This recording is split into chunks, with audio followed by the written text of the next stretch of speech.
Hello friends. तो आज सबसे पहले हम अपनी शुरुआत करते हैं मध्य प्रदेश सामान्य ज्ञान से। तो मध्य प्रदेश सामान्य ज्ञान में अपन पढ़ेंगे एमपी का सामान्य परिचय। क्या पढ़ेंगे? एमपी का सामान्य परिचय। तो जो भी हमारे स्टूडेंट गण हैं वो कृपया एक बात का ध्यान रखें कि जब भी अपन एमपी पढ़ेंगे तो सबसे पहले एमपी का मैप को बिल्कुल पूरी तरह से रट के रखें। अगर आप एमपी का मैप को पूरी तरह से याद कर लेंगे जिला वाइज कहाँ क्या है, तो आपको एमपी पढ़ने में बहुत कुछ लाभ मिलेगा। ठीक है, तो अपन वीडियो को शुरुआत करते हैं और एमपी का सामान्य परिचय पढ़ते हैं। तो सबसे पहले पढ़ेंगे अपन एमपी में मध्य प्रदेश का गठन कब हुआ था। गठन अपना कब हुआ था? गठन हुआ था अपना 1 नवंबर 1956 को। मध्य प्रदेश का गठन हुआ था 1 नवंबर 1956 को। और इसके आगे चलते हैं तो इसका जो नया स्वरूप है, वर्तमान स्वरूप, वो कब बना था? तो मध्य प्रदेश का वर्तमान स्वरूप बना था अपना 1 नवंबर सन 2000 को। सन 2000 को क्या हुआ था? 1 नवंबर 2000 को छत्तीसगढ़ मध्य प्रदेश से विभाजित हो गया था। तो छत्तीसगढ़ स्वयं एक अलग राज्य बन चुका था 1 नवंबर को। ठीक है, ये बात ध्यान रखनी है आप लोगों को। कृपया कर आप पेन कॉपी को साथ में रखें और नोट करते जाएं, क्योंकि इससे आपको रिवीजन और आपके शॉर्ट नोट्स के रूप में भी बन जाएंगे। वर्तमान स्वरूप के बाद अपन देखते हैं कि इसका नामकरण, इसका नाम किसने रखा था? मध्य प्रदेश का नाम किसने रखा था? तो मध्य प्रदेश का नाम रखा था अपने प्रथम प्रधानमंत्री पंडित जवाहरलाल नेहरू जी ने। ठीक है, तो अपन अधिकतर आपको वनडे एग्जाम में कभी कभी पूछा जाता है कि मध्य प्रदेश का नामकरण किसके द्वारा किया गया था, तो पंडित जवाहरलाल नेहरू के द्वारा। इसके बाद अपन देखते हैं कि ये चीज़ें आप नोट करते जाएं तो चलो ठीक है। तो दोस्तों अपन अब आगे बढ़ते हैं और देखते हैं मध्य प्रदेश के अन्य नाम क्या हैं। तो मध्य प्रदेश के अन्य नामों में अपने सबसे पहले मध्य प्रदेश को हृदय प्रदेश के रूप में भी जाना जाता है और नदियों का मायका भी कहते हैं। हृदय प्रदेश के रूप में इसलिए जाना जाता है क्योंकि यह अपने भारत के हृदय के रूप में मध्य में समाहित है। और नदियों का मायका इसलिए कहते हैं क्योंकि नदियों का मायका मतलब कि मध्य प्रदेश में भारत में सर्वाधिक नदियाँ मध्य प्रदेश से ही होकर निकलती हैं। और तीसरा है टाइगर स्टेट। टाइगर स्टेट का दर्जा इसलिए दिया गया है क्योंकि मध्य प्रदेश में सर्वाधिक टाइगर पाए जाते हैं। सोया प्रदेश से तात्पर्य यह है कि मध्य प्रदेश में सोयाबीन का उत्पादन सबसे अधिक होता है। तो ये आपको मध्य प्रदेश के अन्य 4 नाम जरूर याद रखना है। किसी भी एग्जाम में पूछा जाता है कि मध्य प्रदेश का अन्य 4 नाम क्या हैं, या फिर पीएससी में मेंस में आपको लिखने के लिए आ सकता है कि मध्य प्रदेश के अन्य नाम लिखिए।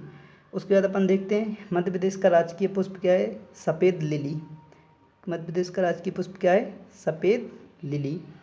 मध्य प्रदेश का राजकीय पशु क्या है? बारहसिंगा। मध्य प्रदेश का राजकीय पशु है बारहसिंगा, जो कि ब्रैडरी प्रजाति का है। किस प्रजाति का है? ब्रैडरी। आगे बढ़ते हैं। मध्य प्रदेश का राजकीय जो पक्षी है वो है दूधराज, जिसे हम शाही बुलबुल के नाम से भी जानते हैं, या फिर इसका जो वैज्ञानिक नाम होता है वो है पैराडाइज फ्लाई केचर। तो ये आपको जरूर याद रखना है, क्योंकि कई एग्जाम आपने देखा है कि साधारण नाम ना पूछ के वैज्ञानिक नाम पूछे जाते हैं। उसके बाद जो ये अपने ये तीनों है, राजकीय पुष्प, राजकीय पशु और राजकीय पक्षी, ये तीनों सन 1 नवंबर 1981 को, मतलब कि मध्य प्रदेश की जब 25वीं वर्षगांठ थी उस टाइम पे इन तीनों का नामकरण किया गया था। इन तीनों को राजकीय पुष्प, पशु और पक्षी की संज्ञा दी गई थी 1981 में।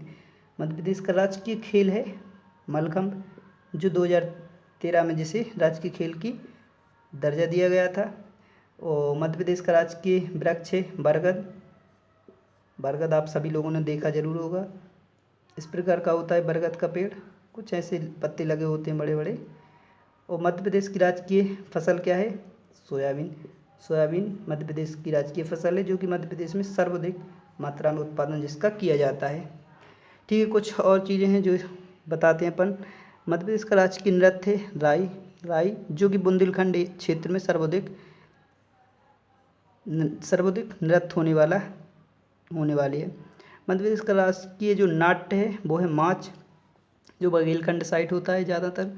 मध्य प्रदेश की राजकीय भाषा हिंदी है, सभी को पता होगा। राजकीय भाषा क्या है मध्य प्रदेश की? हिंदी। और जो मध्य प्रदेश का गान है मेरा मध्य प्रदेश, उसके जो मध्य प्रदेश का राजकीय गान क्या है? मेरा मध्य प्रदेश। इसके जो रचनाकार थे वो कौन थे? महेश श्रीवास्तव। मध्य प्रदेश गान के रचनाकार कौन थे? महेश श्रीवास्तव। तो ठीक है दोस्तों, आपने कुछ मध्य प्रदेश के सामान्य परिचय में चीज़ें पढ़ी हैं। अब अपन आगे बढ़ते हैं और देखते हैं कि मध्य प्रदेश का भौगोलिक विस्तार, अक्षांशीय देशांतरीय विस्तार कितना है, क्षेत्रफल कितना है, ये वगैरह चीज़ें अपन अब सब चीज़ें जितनी भी पढ़ेंगे वो मैप के थ्रू ज़्यादातर जानने की कोशिश करेंगे, क्योंकि मैप के थ्रू अपन को जल्दी चीज़ें याद हो जाती हैं। तो मध्य प्रदेश का अपन मैप बनाते हैं। तो सबसे पहले सभी दोस्त मैप बनाना अवश्य सीख लें। इसका मैप कुछ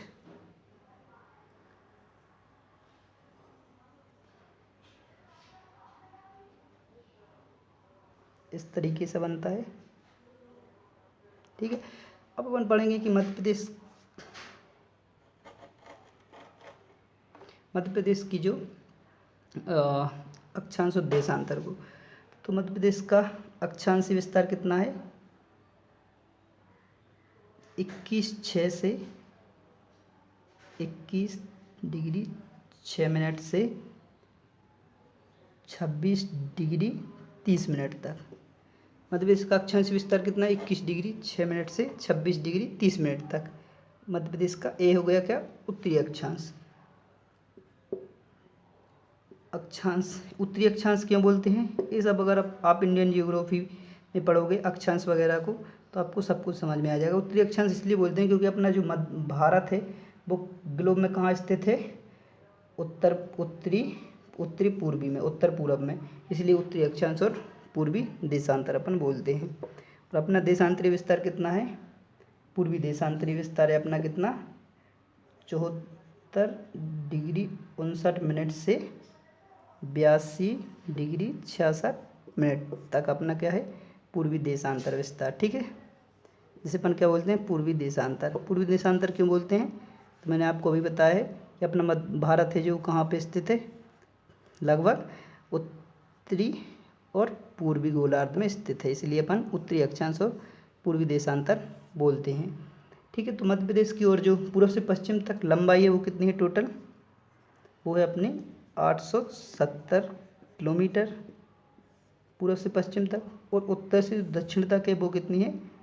605 किलोमीटर, ठीक है। ये आपने देख लिया। उसके बाद जो मध्य प्रदेश का क्षेत्रफल है वो कितना है टोटल? 308,252 वर्ग किलोमीटर।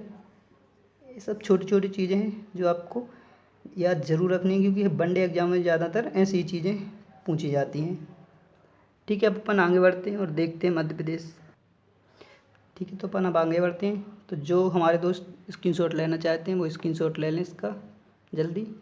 अब मैं इसको साफ करता हूँ, ठीक है। अब अपन देखते हैं मध्य प्रदेश का जो राजकीय चिन्ह है वो उसकी आकृति किस प्रकार से, क्योंकि आप लोगों ने देखा होगा अधिकतर क्वेश्चन कभी कभी आ जाता है कि मध्य प्रदेश के राजकीय चिन्ह में अंदर किस वृक्ष का वर्णन है या कौन कौन सी चीज़ें दी गई हैं। तो मध्य प्रदेश का जो अपना राजकीय चिन्ह है इस प्रकार से एक गोला आकृति है, और यहाँ पे लगभग 24 स्तंभ दिए हुए हैं अशोक चक्र की भांति। लगभग अपन कितने भी बना सकते हैं, अभी देखने के लिए, समझने के लिए आप ध्यान रखें 24 ही बनाना चाहिए, ठीक है। तो यहाँ पे लिखा हुआ है MP गवर्नमेंट, ठीक है। और यहाँ पे एक बरगद का पेड़ बना हुआ है, और यहाँ पे अशोक क्या है? स्तंभ है, अशोक स्तंभ की आकृति है। यहाँ पे बरगद की कुछ डालियाँ सागा बनी हुई है। यहाँ पे आप देखोगे कि गेहूं की बालियाँ देखेंगी, क्या देखेंगी? गेहूं की बालियाँ, और इस साइड आपको देखेंगी यहाँ पे धान की बालियाँ। जो नीचे आप देखोगे तो नीचे लिखा मिलेगा आपको क्या? सत्यमेव जयते। ये हो गया अपना मध्य प्रदेश का राजकीय चिन्ह। ठीक है दोस्तों, तो ये आपको ज़रूर याद रखना है, मध्य प्रदेश का राजकीय चिन्ह। ठीक है, आज के लिए इतना ही काफ़ी। अब मिलते हैं अपन नेक्स्ट वीडियो में। जय हिंद दोस्तों।